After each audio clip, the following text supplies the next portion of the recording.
Dans une forêt dense, deux bûcherons robustes travaillaient côte à côte chaque jour.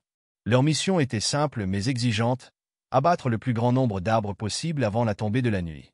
Ces deux hommes étaient connus pour leur force et leur détermination, mais leur manière de travailler était radicalement différente. Le premier bûcheron, un homme infatigable, adoptait une approche rigoureuse et obstinée.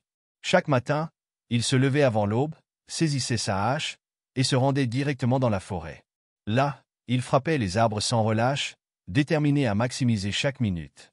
Même lorsque son estomac grognait ou que ses bras se fatiguaient, il refusait de s'arrêter. Pour lui, chaque pause était une opportunité gaspillée, chaque seconde de repos un pas en arrière.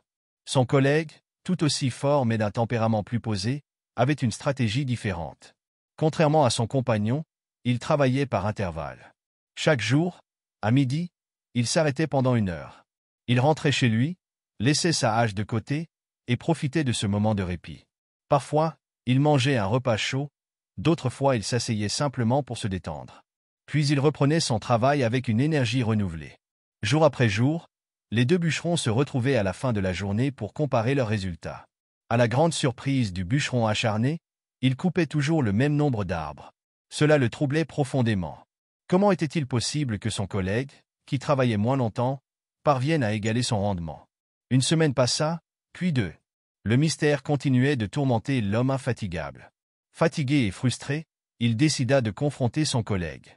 Lorsqu'ils rentrèrent ensemble un soir, il posa enfin la question qui le hantait. « Je ne comprends pas. Comment fais-tu pour abattre autant d'arbres que moi alors que tu prends une pause tous les jours? Je travaille sans m'arrêter, du matin jusqu'au soir, et toi, tu disparais pendant 1 heure entière. C'est injuste. » Son collègue sourit doucement et répondit d'un ton calme. « Mon ami, tu crois que je perds du temps en prenant une pause, mais ce n'est pas le cas. Pendant 7 heures, je ne me contente pas de me reposer. Je fais quelque chose de crucial, j'aiguise ma hache. Une lame bien affûtée coupe beaucoup mieux qu'une lame émoussée. Toi, tu passes ta journée à frapper les arbres avec une hache qui perd son tranchant. Moi, je prends le temps de m'assurer que mon outil reste efficace.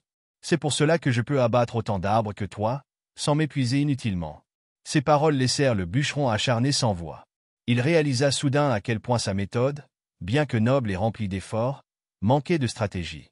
Il avait confondu le travail acharné avec le travail intelligent. En frappant sans réfléchir, il n'avait fait qu'accumuler de la fatigue sans réellement optimiser ses efforts. Une révélation qui change tout.